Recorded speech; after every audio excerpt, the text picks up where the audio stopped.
தாவேகாவின் தொழில்துறை அமைச்சர் கீர்த்தனாவுக்கு விளம்பர வெறியா? பள்ளி மாணவியிடம் நடந்து கொண்ட அமைச்சரின் தரமற்ற செயல். எதிர்க்கட்சி தலைவர் உதயநிதி ஸ்டாலின் உட்பட பல அரசியல் தலைவர்களின் கண்டனங்கள் பார்க்கலாம் இந்த காணொளி. தமிழ்நாட்டுல எல்லாமே சேஞ்ச் ஆயிடுச்சு. உங்க நகையையும் சேஞ்ச் பண்ணுங்க. உங்க பழைய நகைக்கு கிராமுக்கு 150 ரூபாய் கூடுதலா வாங்கி புது நகை எடுத்துக்கோங்க. அதே கம்மி சேதாரம் தான் உங்க லலிதால மட்டும்தான். ஆச்சி மசாலா. எந்த சமையலும் ருசி தேடும் ரகசியம் 20 ரூபாய். தொழில்துறை அமைச்சராக இருக்கக்கூடிய கீர்த்தனா அவர்களுடைய இந்த செயல் தற்போது சமூக வலைத்தளங்கள்ல ஒரு அதிர்ச்சியையும் அதை தாண்டி கண்டனத்தையும் ஏற்படுத்தியிருக்கிறத நம்ம பார்க்க முடிகிறது. அடிப்படையில முதல் முறையாக ஆட்சிக்கு வந்தவர்கள் இன்றைக்கு இருக்கக்கூடிய இந்த தாவேகா முதல் முறையான ஆட்சி, புதிதாக ஆட்சிக்கு வந்திருக்கிறார்கள். பெரும்பான்மை இல்லாத மைனாரிட்டி ஆட்சி, 3 கால், ஒரு நாற்காலிக்கு 4 காலுன்னா 3 காலோடு இருக்கக்கூடிய ஒரு ஆட்சி. உள்ளபடியே இந்த ஆட்சி ஒரு நிலையான ஆட்சியாக தொடருமா அப்படிங்கிற கேள்வி எல்லோரிடமும் இருக்கு. ஏன்னா பெரும்பான்மையோடு ஒரு ஆட்சி அமைத்து அந்த ஆட்சியை 5 ஆண்டு காலம் நடத்துவது என்பது மிகவும் சிரமமான காரியம். இதுல பெரும்பான்மை இல்லாமல் 70 ஆண்டு கால இந்த தமிழ்நாட்டு அரசியல்ல முதல் முறையாக ஒரு மைனாரிட்டி ஆட்சி வந்து எதிர்த்தரப்புல இருந்தவர்களை எல்லாம் அழைத்து கூட்டணி அமைத்து ஒரு ஆட்சி நடத்தி கொண்டிருக்கிற இந்த தாவேகா ஆட்சியில தான் தொடர்ந்து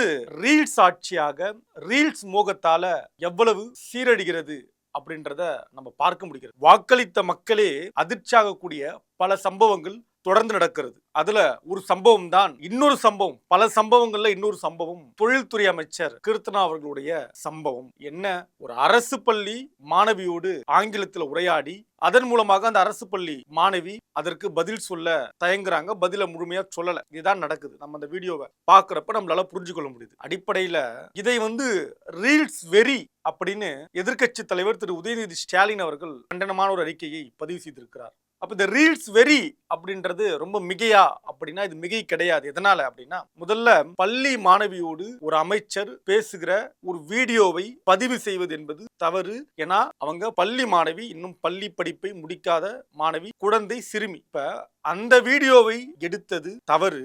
அந்த வீடியோ எடுத்தத இந்த அமைச்சர் அனுமதித்தது உள்ளபடியே மிகப்பெரிய தவறு. அப்ப இதை வீடியோ செய்ய வேண்டும் அப்படின்னு தொழில்துறை அமைச்சர் கீர்த்தனா விரும்புறது இருக்கு இல்லையா, இதுதான் அருவருப்பின் உச்சம். இயல்பாவே இந்த அமைச்சர் மீது தமிழ்நாட்டில் இருக்கக்கூடிய பலரும் இந்த அமைச்சர் எப்படி புரிந்திருக்காங்கன்னா, ரீல்ஸ் போடுறதுல இந்த அமைச்சரை மிஞ்ச ஆளே இல்லை, எதை செய்தாலும் ரீல்ஸ் அப்படின்னு இன்றைக்கு தாவேகா ஆட்சியில் இருக்கக்கூடிய அமைச்சர்கள், எம்எல்ஏக்கள், தாவேகாவுடைய நிர்வாகிகள், அரசுக்கும் இந்த நிர்வாகிகளுக்கும் சம்பந்தமே கிடையாது. ஆனா இவங்க செய்யக்கூடிய இந்த அட்ராசிட்டி, அநியாயம், அக்கிரமங்களை மக்கள் பார்க்க தொடங்கியிருக்கிறார்கள். எப்படி ரீல்ஸை நம்பி இந்த ஆட்சி வந்ததோ அப்படி இந்த ரீல்ஸாலேயே இந்த ஆட்சிக்கு நாள் குறிக்கப்படுகிறதா அப்படின்ற கேள்வியும் இன்றைக்கு மக்கள் மத்தியில எழ தோன்றியிருக்கிறது. நாம் பேசுகிற இந்த பேச்செல்லாமே சமூக வலைத்தளங்கள், பொது இடங்கள்ல மக்கள் சொல்லக்கூடிய கருத்து. அந்த கருத்தை தான் நாமும் பதிவு செய்கிறோம். அதன் அடிப்படையில இந்த அமைச்சர் கீர்த்தனாவுடைய இந்த செயல்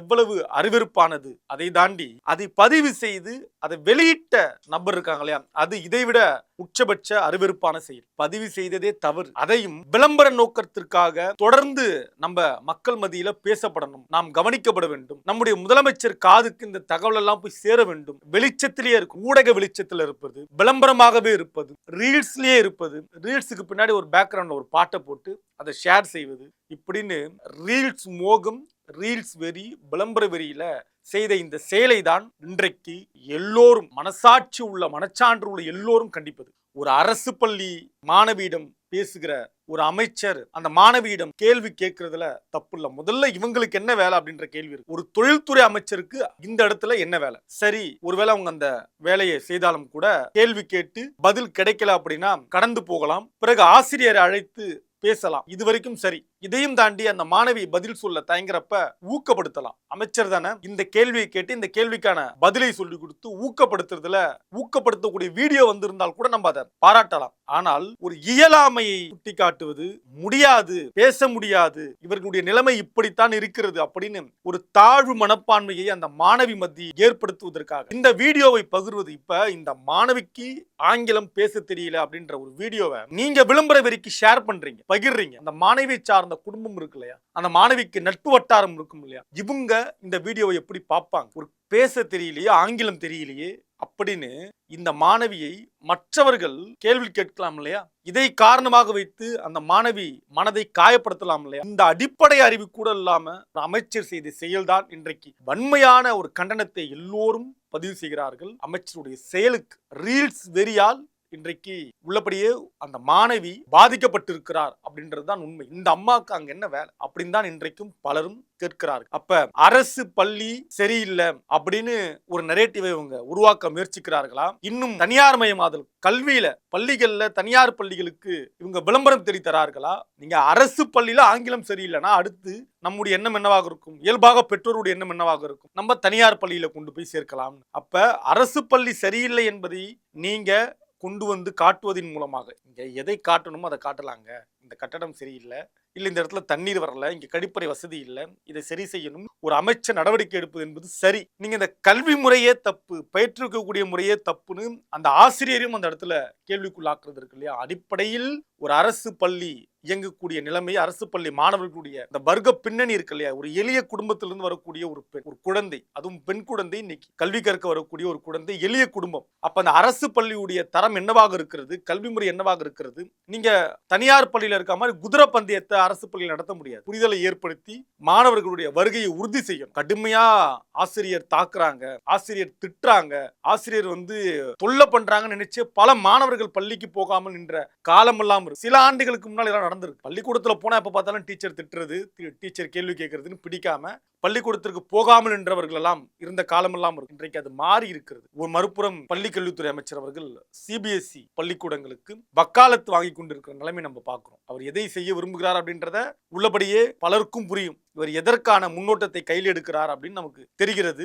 அவருடைய வேலை என்னவோ அதை தவிர்த்து சிபிஎஸ்இ பள்ளிக்கூடங்களுக்கு முன்னுரிமை தருவதாக பேசுவது, அவர்கள் பக்கம் நின்று வழக்கறிஞராக வாதாடுவதுன்னு ஒரு புறம் ஒரு அமைச்சர் வேலை செய்கிறார். மறுபுறம் இங்க ஒரு அமைச்சர், சம்பந்தமே இல்லாத ஒரு அமைச்சர் உள்ளே புகுந்து அவங்க ஒரு வேலையை செய்யறாங்க. ஒட்டுமொத்தமாக தமிழ்நாட்டுடைய இந்த கல்வி சூழல் மீது ஒரு மிகப்பெரிய ஒரு தாக்குதல் நடத்துவதற்கு இந்த அரசு திட்டமிட்டு இருக்கிறதா? தனியார் முதலாளியிடம் தமிழ்நாட்டுடைய கல்வி நிலையங்கள் போய் செல்ல இருக்கிறதா?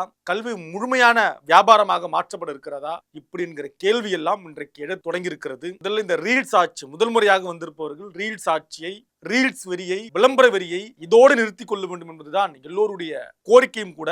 இல்லைனா மிகப்பெரிய அடி நிச்சயம் விழும். நன்றி, வணக்கம். இன்றைய கிங் செய்திகளை வழங்குவோர் அதிக மசாலா, அதிக சுவை ஆச்சி மசாலா. உங்களுடைய பழைய நகைகளை எக்ஸ்சேஞ்சில் மாற்றி கிராமுக்கு கூடுதல் விலை பெற லலிதா ஜுவல்லரி. இணைந்திருங்கள் கிங் 360. தமிழ்நாட்டுல எல்லாமே சேஞ்ச் ஆயிடுச்சு. உங்க நகையையும் சேஞ்ச் பண்ணுங்க. உங்க பழைய நகைக்கு கிராமுக்கு 150 ரூபாய் கூடுதலா வாங்கி புது நகை எடுத்துக்கோங்க. அதே கம்மி சேதாரம் தான் உங்க லலிதால மட்டும்தான். எந்த சமையலும் ருசி தேடும் ரகசியம் 20 ரூபாய்.